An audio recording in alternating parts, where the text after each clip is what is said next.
Welcome to Brain Hope Reality. Next episode. I have an amazing guest today, Joshua Pear, and he is interested in addiction or addiction prevention and how to help people who've had that experience. Is that a fair assessment? Yes, sir. Yes, sir. I'm a So, licensed chemical dependency counselor. perfect. So, if you don't mind, I'd like to learn something from you on this space. I used to take care of a lot of people who were addicted when I was a county resident, like a trauma guy and ER guy. So that's a medical perspective. You see it where people truly are in trenches. Which addiction do you think is the hardest one to shake, if you had to pick one? Um, I'm starting to It's see possible that right now. alcohol is a really intense one. A few other drugs that kind of popped up that aren't really talked about right now is um, it's I think it's H7O or it's like What is kratom, that? but the Kratom, yeah. um, yeah, so it's like the chemical compound that's been extracted out of it, and it's a lot more intense and it's pretty addictive. Um, but yeah, I think it kind of depends on the person and kind of like how we were discussing leads them to it. Sometimes it's a physical dependence. Sometimes it's a trauma that they're trying to deal with, or it's another issue that they're trying to use drugs and alcohol to deal with. So um, I think it kind of depends on the person. So basically, you're saying it's variable. So, do you do pediatric addiction as well, or do you do just adults? Just adults. I did work with one youth, and that was real tough on me. You know, kind of looking at my background, uh, I just got my full license. I started doing private practice, and I had a really good mentor, and she said, "Hey, I want to challenge you." I was like, "No, please don't." I mean, my character is built enough. I don't want to build my character.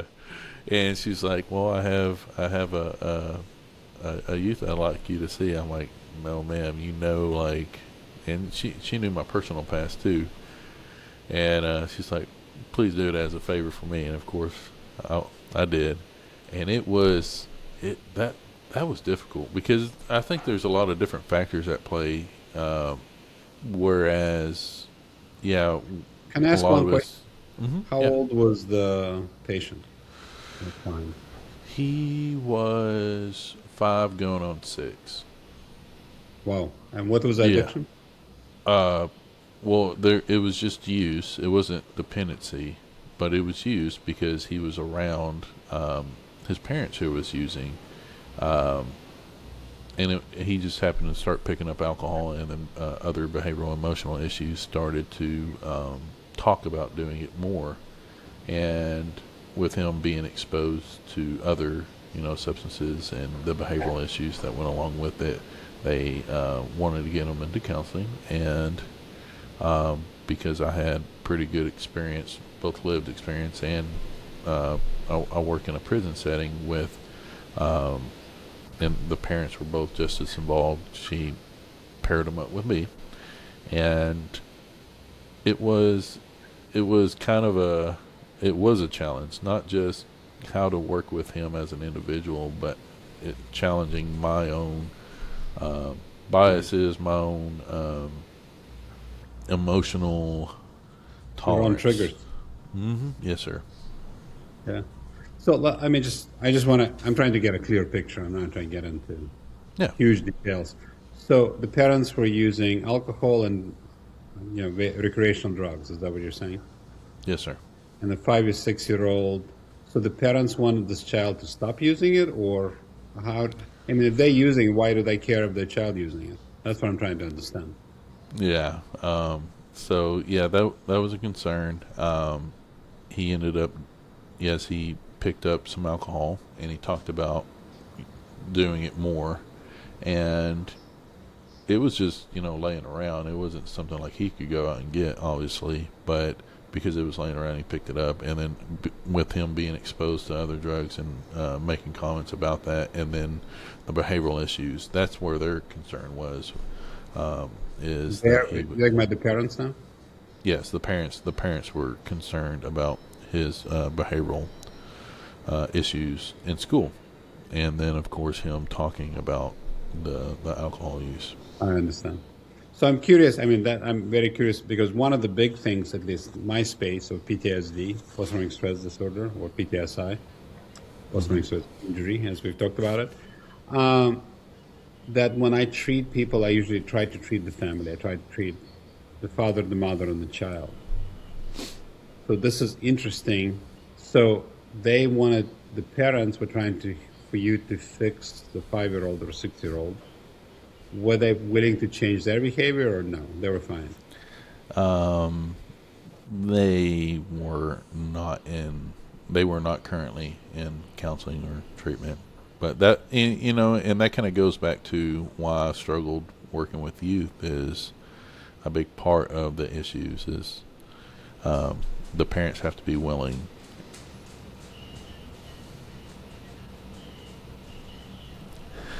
Yeah, No, and that makes a lot of sense. And I totally get that. It's interesting you even tried that. Were you successful? Were you able to help this kid? I've seen some success. Nice. Some success, but and then also seen a setback. With the changing of a boyfriend. There's attachment issues. Wow. That was a big impact, and he did slide back behaviorally, and that again for me is why it was so tough. Oh, it hit me hard, man, and Wow. you make a great point that it's like I personally did a 12-step called Adult Children of Alcoholics Anonymous, and they call it a family disease. It's not Oh, yeah. it's not just your personal issue. It affects the entire family, and Yeah. drugs and alcohol are. You may think it's only affecting you, but it does affect other people.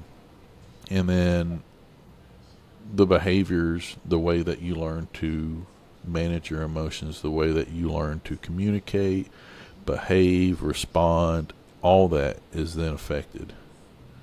Even if you're not the main one using it, maybe it's another person in the family because of their Yeah. use, it affects you. Yeah, it's interesting. So let me run this concept by you. So again, PTSD is where I spend most of my time, but obviously everything is associated: addiction, anxiety, depression, sleep dysfunction, all of that. So the term we like to use, sciencey, is called secondary PTSD. So like my father had PTSD from World War II. He gave it to my mother, who took her life, and he also gave it to me. Right? So it's interesting. People don't think of mental condition as transmissible, but they are. You can think of it like a STD. That's why I was asking the question, because if you treat, let's say you have two sexual partners, you treat one, they're going to get it right back, right? So when I was a yard doc, I was like, no, yeah, I'm not going to treat you. Let's treat both of you because you're going to be back anyway. Same thing, PTSD. That's why I asked. I think your chance, no matter how good of a counselor you are, which I think you are amazing, but to be able to fix a 6-year-old when you have both parents still getting high, I think that whoever your counselor, your teacher was, God bless for asking you to do it, but I think the chance of success was quite low, unfortunately, which is unfortunate, right? So, it's like the same thing in any specialty in medicine and psychology, I'm assuming psychiatry. If people don't want to get better, it ain't going to happen. Then you need a hook. Why do people want to get better? If people cannot explain to me, then I know they're going to fail. Right? So I'll tell the hook I use. Maybe you can use something similar. So for males, having been a ER doc and trauma guy, right, and pain guy, men only are interested in basically one thing. They would like the unit to work. If that works, they're like, yeah. Well, let me see. If it's not too bad, I'll go through what the program is. It's like heart attack. Nah, I really don't care. Unit, nah, I'm very interested in that. So it's interesting. So 85% of men have sexual dysfunction. who have PTSD. There's a whole biology behind. I wrote a chapter on that. But what's interesting about that, if people say, it's like I tell people, it's like, yeah, I can help you sleep. They go, well, that's great. I can help you unit. Like, whoa, now you got my attention. The point is, you always need to find a hook. So, I mean, for the family you're describing, I mean, it sounds like it'd be really hard. Obviously, they probably contacted counseling services because the school gave them a lot of pressure because they were afraid what the child's behavior was and probably was threatening. Is threatening, or he's trying to get other kids to use substances or something like that, and it becomes very disturbing, and everybody gets upset, obviously. Right? So that I understand all of that, but it sounds like a tough thing. All right, It so was. let me ask another question. Switching gears. Of all the, I'm big into hope, as you can see, in the middle term of my, All right. Yes. I'm big into hope. So obviously, you've been through some interesting path, which we don't need to relive because I don't believe in re-traumatizing people. Of all the things, so there are two questions for you. A, you clearly succeeded. So number one, what was your hook? Why did you do it? And two, if you had to give advice to people to get off various substances they don't want to be using, what was the most helpful for you? But now the first question is, why did you want to get off? So I didn't wake up one day and was like, I don't like doing methamphetamine or I don't like getting high. That didn't happen. It got really cold, and I had, I did real good, when I started using drugs. It did help me calm down. It did help me focus when I was on like amphetamines, like Vyvanse, Ritalin, all that. It wasn't prescribed to me. I was taking it from other people, and I was misusing it because it wasn't prescribed to me. But it wasn't like I was taking a lot of it. And I did really good for a long time, and I think that Would kind you of say set you were self-treating ADHD, basically? probably, yeah. Yeah, Yeah. I mean, okay. Prescription is just a societal thing, but it helped you function. You didn't make it non-functional. Yes. How many years was that? You think you self-prescribed or self-administered? Oh, probably close to 8 years, and then I messed up. I got mixed up with some methamphetamine. I thought it was cocaine. My dad chopped it up into lines and said, "Hey, come do a line with me." It didn't even register in my head. Like, hey, like he doesn't do cocaine. He only does How old meth. were you at that time? 20, I think 20. 20 is Wow. when that happened. Okay. And so when I got on methamphetamine, it was like a completely different ball game. It was not helping. I became very dysfunctional, emotionally, physically, mentally, everything. And I ruined a lot of relationships really quick. Started bouncing around, not really having anywhere to stay because I lost everything, ruining all the relationships and friendships I had. So it got real cold. I broke into a house to sleep. I slept there and I left in the morning, and then I was like, I don't want to live like this. And my aunt got me a ride to sober living. That's why I quit, was to get into the sober living. And I'm not going to say that I was mentally I wasn't ready. I was just in a place that didn't allow me to use. I don't think maybe about 6 months into that sober living, it clicked. Like I see myself in the mirror. I was healthy. I'd never seen myself weigh that much. It's like I didn't recognize that person. And I remember that day very clearly. That was the day where I was like, I don't want to get high anymore. But it wasn't like even like initially. I remember the when I got frustrated, I had put my whole check into a meth pipe, and my mom was kind of stuck in one of her cycles of saying just very horrible things. Does that when she gets high sometimes, and I got frustrated like with the whole situation, and I just threw the pipe at the wall, and I said, I don't want to live like this. But my next thought was I should have smoked it first and then threw the pipe. So like I wasn't even like completely ready then, but I think God kind of honored that shallow prayer. I think you were more ready than you think. So to me, from what I understand, if I may, kind of put it back to you, I Yeah. think your hook was I'm kind of hitting the bottom here, Hmm. and the path I am on is not particularly good path, and I think you were healthy enough to realize that. It was not fun anymore.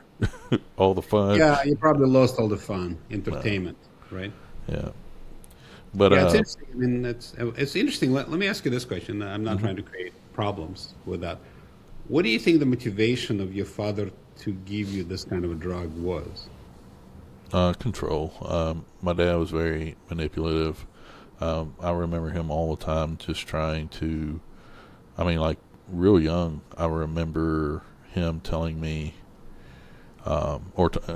he was talking to a group of guys, and he said, if you see a girl you want and she's married, keep giving the guy methamphetamine. He will get her hooked, and then you pull back on him. If they have a daughter, keep giving the parents methamphetamine. Eventually, they'll get her hooked, and then you pull back on them, and she'll have to come to you. That was his line of thinking. Wow. He would take me to work with him. He did like construction and dirt work and all kinds of stuff. And sometimes I'll be sitting in the truck with him, and then he'd start telling me the process on how to make methamphetamines with certain chemicals and using the evaporation process to come out on a pan and make it crystal and break it. And he would walk me through that process. Those were the things he tried to teach me. And even like I said, when he chopped up the methamphetamine. No, he never snorted methamphetamine. That wasn't how he used. He used IV, and so why would he chop it up? He chopped it up because he knew I was on a cocaine binge that week. Now, I'm not going to blame him for all my addiction problems because I did seek out the drugs. I grew up around it, and I knew what it was, and a lot of it I did because I wanted to. But that was not just about getting me high. It was he wanted me to, I believe, sell methamphetamines, cook methamphetamines, because that was his drug of choice So it's actually and was consistent. I a mean, think means of about it. control. He, I mean, if you think about it, that actually makes perfect sense considering his acquisition of women was a very similar approach. Wow. Hmm. Well, all I can tell you, it's pretty amazing that you made it through it and to the other side. So how long have you been clean now? 12 years. Thank you. Right? Do you feel like you have a monkey on your back going, let's try it, or like you're like, No, move on, I'm and done. and uh, kind of to your second question of what kind of did it, like what's helped the most. When I was in that sober living, something that I didn't really do a lot was sit and talk with people. It was very uncomfortable, which is ironic because I'm a counselor now. Uh, but it was very uncomfortable. Like I'm a musician, I play guitar. Like I play guitar 24/7. That's what I went to school for. And if I wasn't playing guitar, we probably weren't talking. That's how I connected with people. It was really my savior and my escape all throughout that traumatic time of growing up. And I didn't have that there at the sober living. I didn't have a guitar because I pawned it for methamphetamine. So I would sit in the hallway and I would just kind of talk with guys, or they would talk at me, trying to encourage me to stay, to get up, to do the right thing.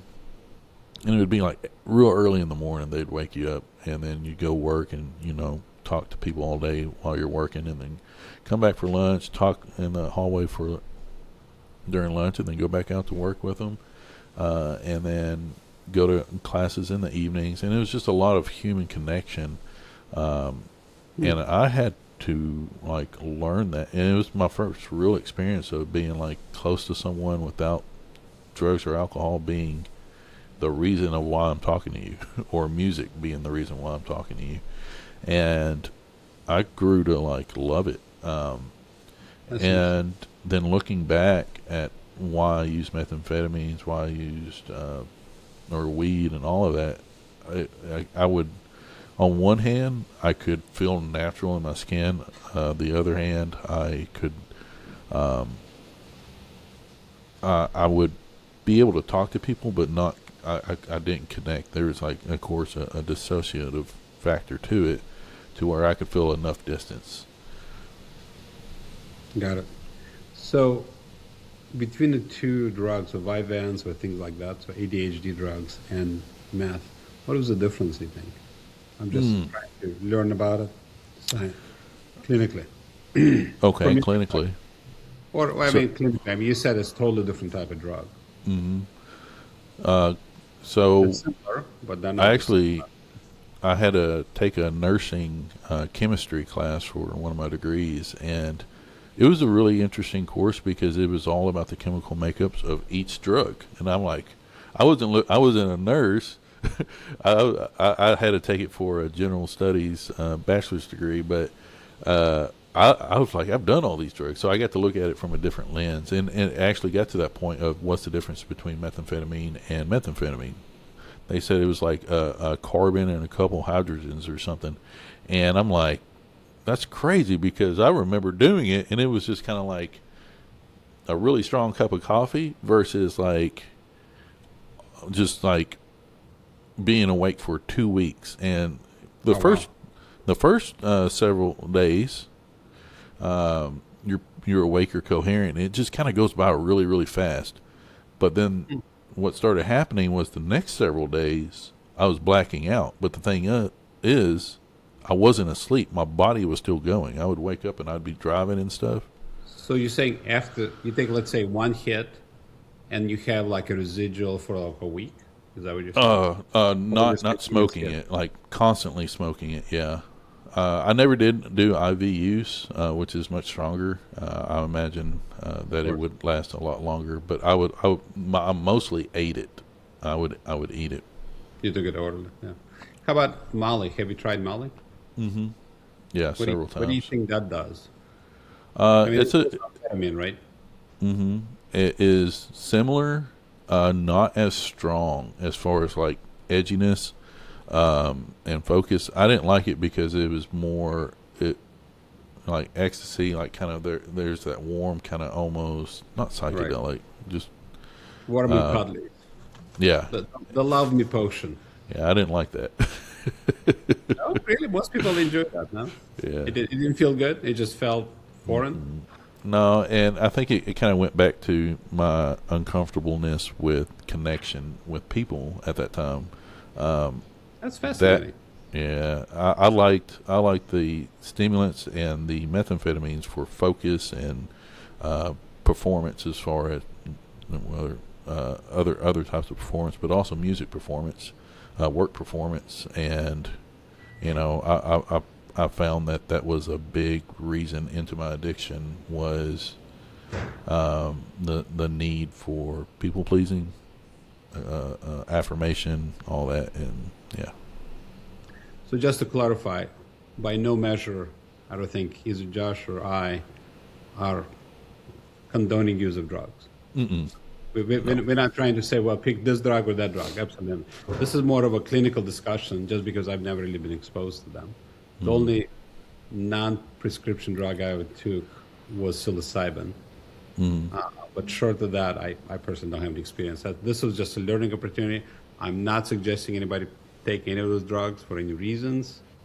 If you are on them, maybe you can look up Joshua or somebody like him to help you walk away from that because long-term drugs destroy families, and it is pretty amazing you were able to climb yourself out of that type of a hole that was unfortunately created in many ways, partly by you, but parents' job it is to protect the kids. It's not to go snort something with me now. I think that's pretty sad. How are your parents doing now? No. Discussed if you don't want to.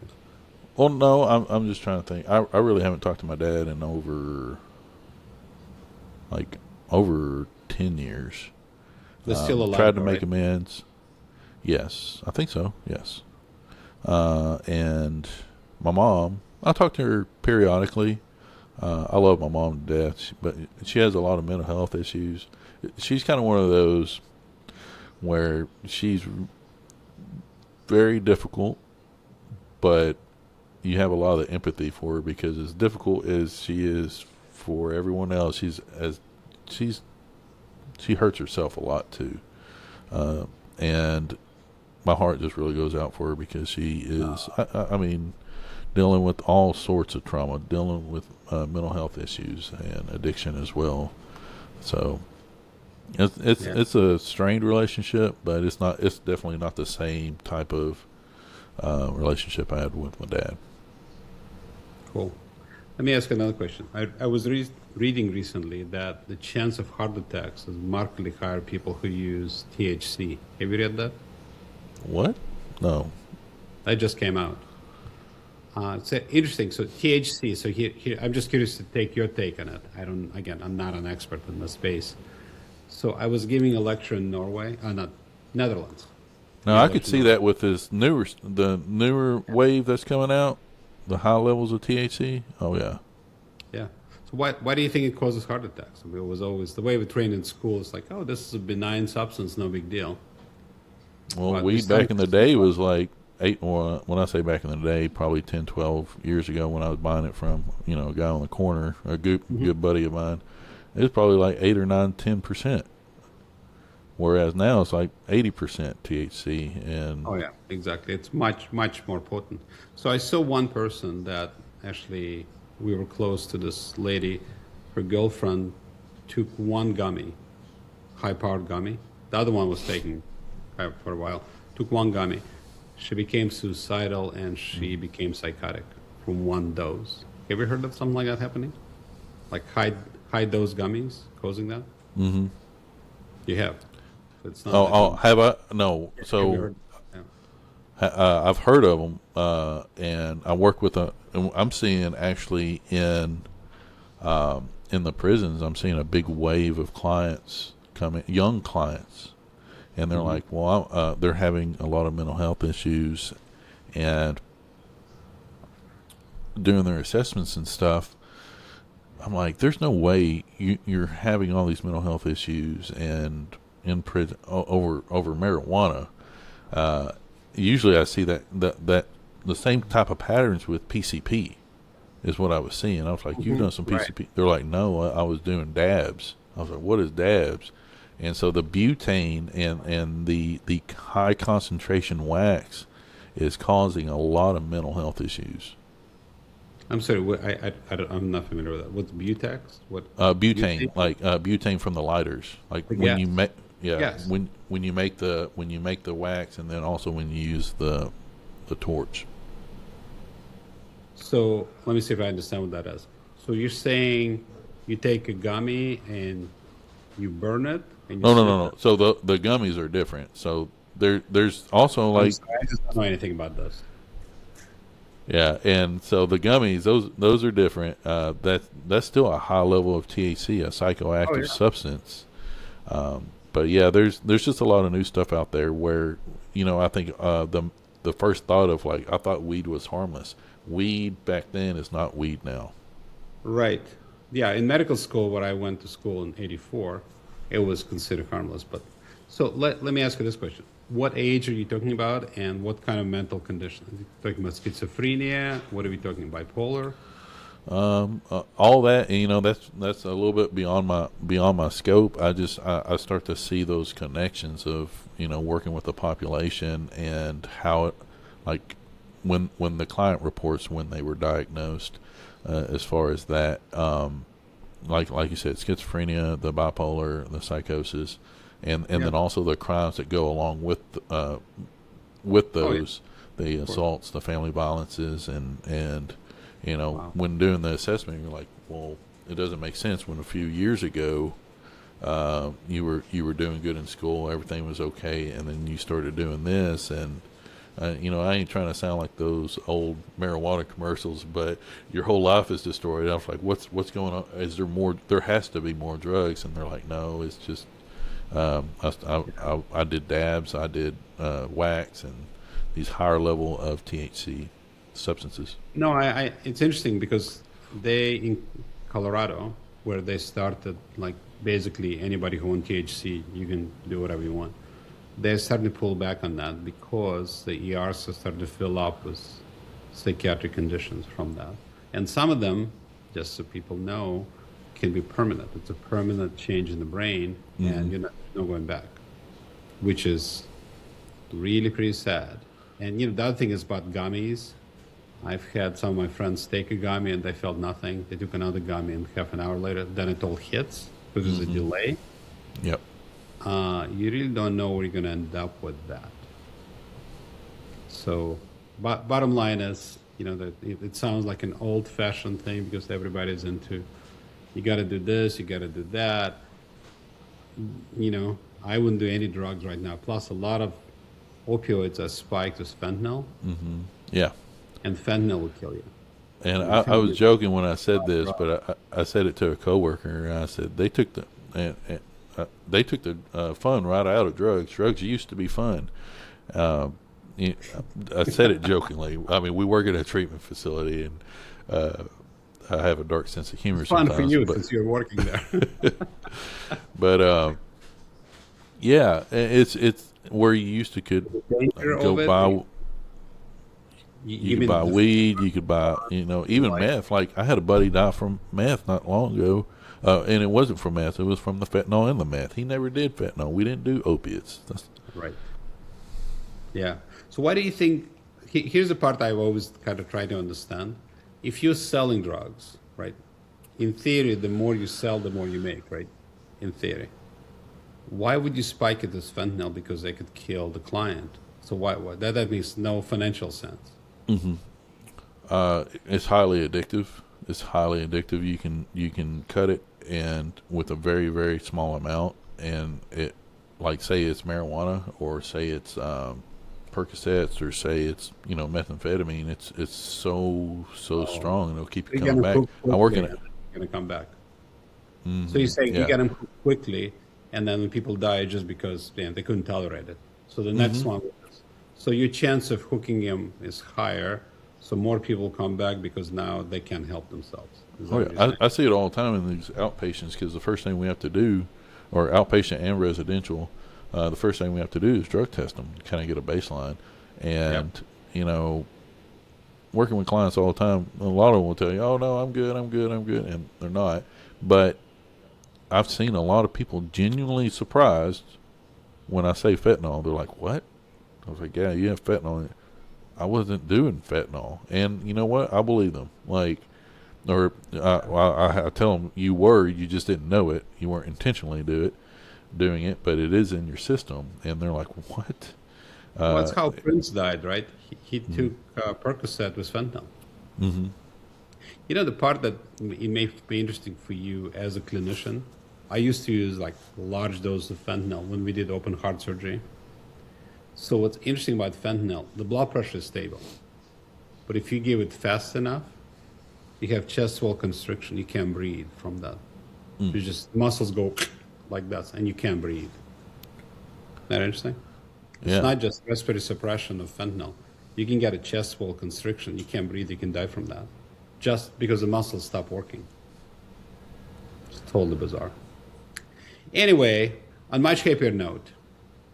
So it sounds like you've had opportunity to help a lot of people, which is, I think it's amazing.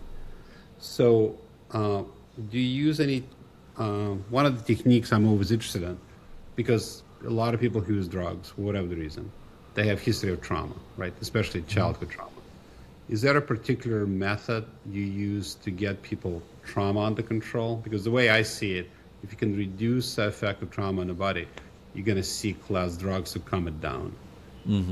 So what would be one trick that you can teach somebody or tell me to teach them, not pharmaceutical, not the stuff I do or injections, that would help them calm themselves down?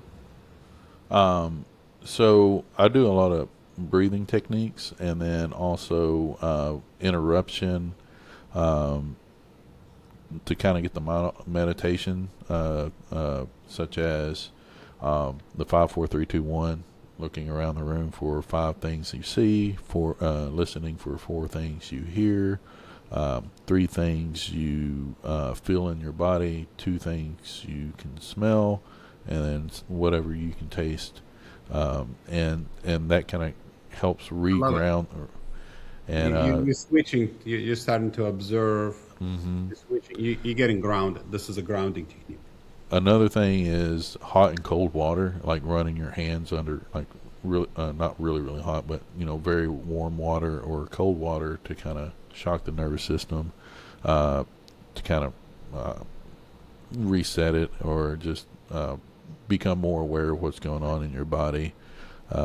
Those How kind of about things. yeah? How about cold plunges? Oh, I've heard some good things from a colleague of mine about those.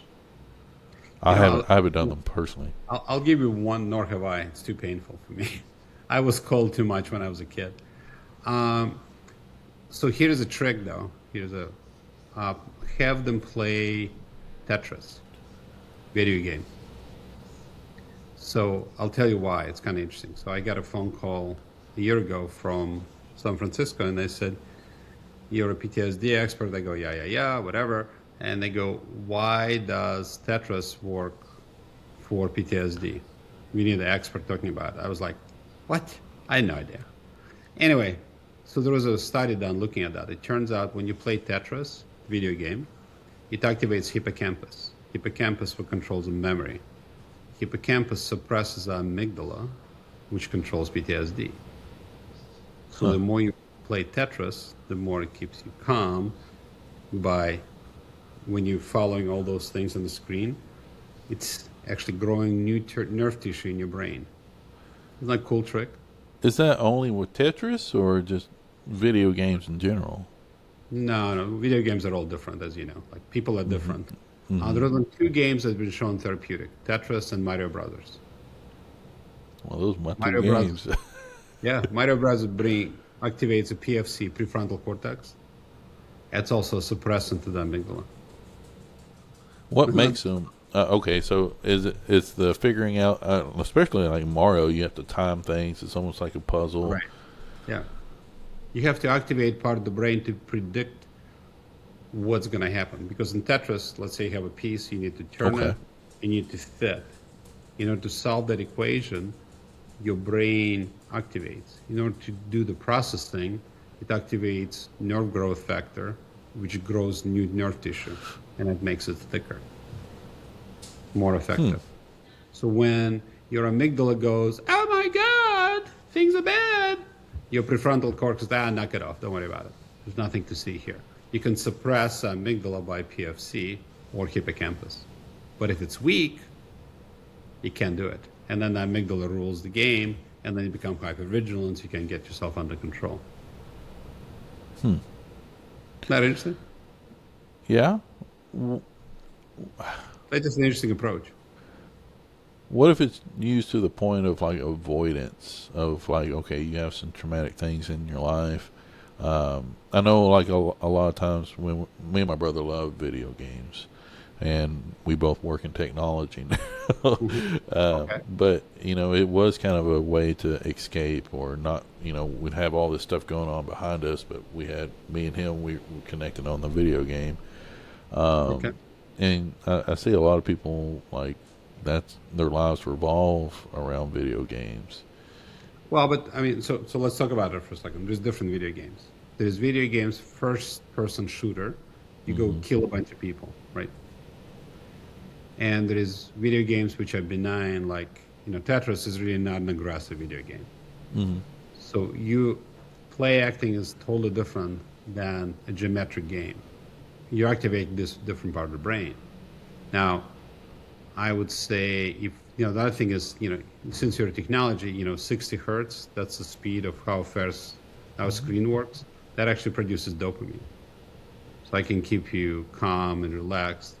But again, video games can be abused, right? Some people sit and play video games for 24, 36 hours. That's not what I'm talking about.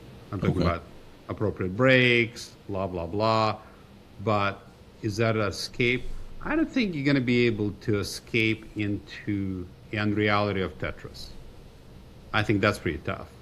Now, hmm if you watch modern 3D, you know, fake worlds, you can escape to that for the next 10 days. You're not going to come out. That's very different. I don't think it's anywhere close to the same. Very cool. Yeah, I don't think Tetris is going to suck you in and not let you go. Mm-mm. It's not like Tron, not at all. It's just right. And you thought this was going to be a sciencey discussion? No, I Hey, don't think so. yeah. No, I love Pac-Man. Pac-Man. Pac-Man's great. I mean, something like that, but it's also predictive. So I just happen to know those two have been studied using functional MRI, like real high power brain scans and all of that. That's very different than some of the other immersive games. And some of the other games, I think there's, in my opinion, being old, is pretty pathetic. I think Grand Theft Auto is a well-selling game, but if you think what you're doing there, No, yeah. killing the police and prostitutes, I mean, that's like, that does not sound like a pro-social game by any No, yeah. measure, in Yeah, my and opinion. I loved, especially while using amphetamines and methamphetamines, Gears of War and Call of Duty and all those type of games, Right. and I could definitely see some negative behaviors come from that, and Yeah. a way of escapism of being able to step into a different world. Yeah, In fact, you know where all those where those video games came from? You know the origins of that? Doom. Let me tell you the story. It's kind of interesting. So World War II, they looked at how many people first impact on the enemy. 3 out of 10 people actually shot had the rifles. Vietnam, it went up to like 7 or 8 out of 10. They were starting to experiment with video games, and the idea is to desensitize people to killing. So those who are weaponizing soldiers to reduce inhibition to killing. So if you look at a lot of stuff that happens, like 14, 15-year-olds, they're very good at shooting people now. No inhibition, and they reload, they do this. I mean, they were trained to do it by first-person video games. It's kind of spooky. Yeah, it really is. If you think about it, Conditioning. all of that stuff is very spooky. Anyway, so I had a great conversation. I usually like to keep relatively short discussions, but I think this was very interesting, at least from my perspective. I hope the audience find it interesting. Do you have any closing questions for me? Let's see. You don't have to. It's not an obligation. Well, you in one of our previous discussions, you brought up the genetic epigenetics, and so I guess my question being, with kind of what I have shared with you off camera online, what benefits could the SGB, like, does that undo all those epigenetics, or is there any hope there? Or Yeah. So the great thing is there is hope. So let's talk about. I love epigenetics. So, well, just for the audience, just background. So epigenetics, basically, when I went to medical school, and I have a genetics degree from 1980, epigenetics was not even a dream then. That's only about 20, 25 years old science. So the only way to change the DNA is to have a mutation. That's a permanent change to the DNA. Epigenetics means outside genetics. You can activate a gene and deactivate the gene. So one of the things we've done, we took first-tier operators from Canada. We treated them with stellate, and we measured the aging. We were able to demonstrate 2.5-year reversal of aging by doing stellate.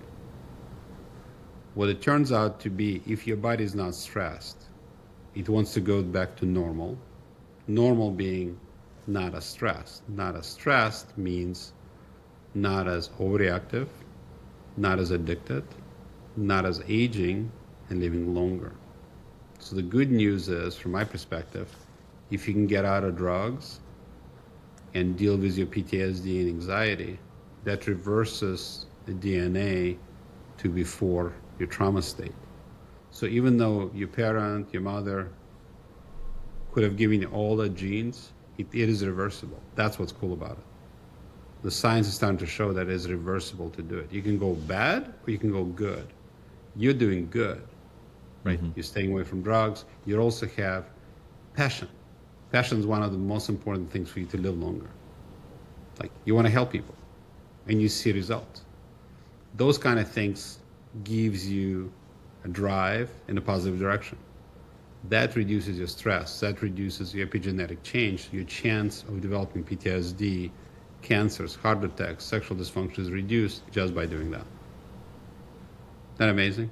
I think Yes, that's sir. just a It really mind-blowing is. concept.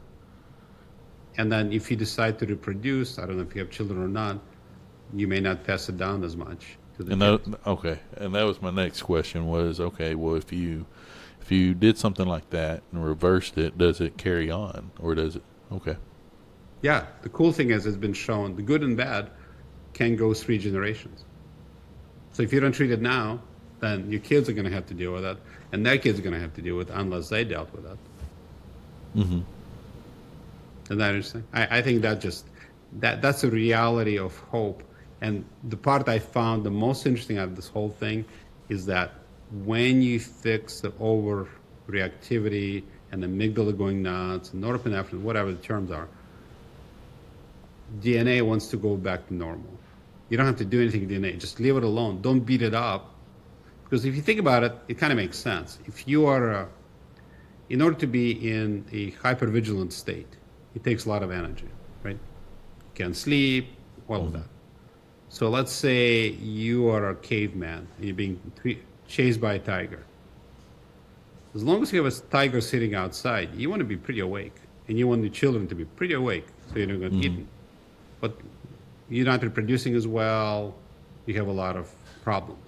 But when the tiger is gone or you kill the tiger, now it's time to relax and propagate the species. It's designed to do that. Isn't that cool? Yeah. Yeah. So it makes a lot of physiological sense and historic sense, right? There you go. Th- Well, on that note, thanks for coming, my friend. Yes, You sir. have taught me a lot. I really appreciate it. Rarely do I get to learn this much information all at once. Thank you for having me on, Doctor. Thank you, sir. Have a good day.